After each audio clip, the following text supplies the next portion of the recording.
India has confronted this challenge since independence, having a neighbor that is an epicenter of global terrorism. Major international terrorist attacks are traced back to that one country. UN's designated lists of terrorists are replete with its nationals. The most recent example of cross-border barbarism was the murder of innocent tourists in Pahlegam in April this year. Madam President, Excellencies, while asserting our rights, we must also firmly face up to threats.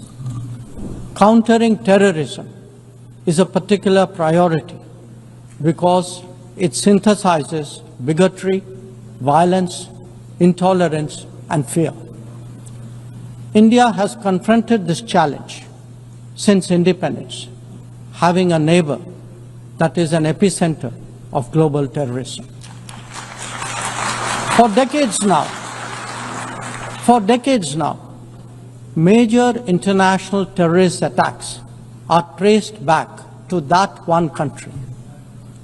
UN's designated lists of terrorists are replete with its nationals.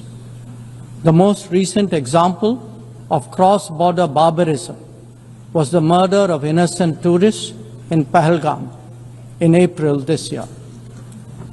India exercised its right to defend its people against terrorism and brought its organizers and perpetrators to justice.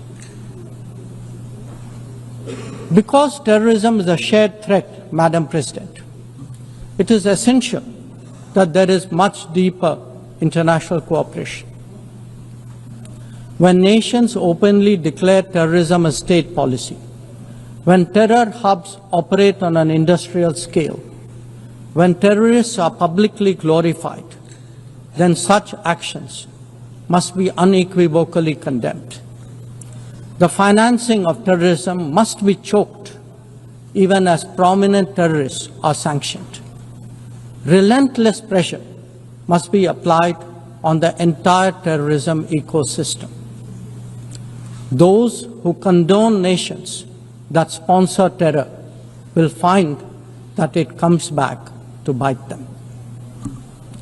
Madam President, an objective report card will show that the UN is in a state of crisis. When peace is under threat from conflicts, when development is derailed by lack of resources, when human rights are violated by terrorism, the UN remains gridlocked. As its ability to forge common ground diminishes, belief in multilateralism also recedes. Central to the erosion of the UN's credibility has been resistance to reform.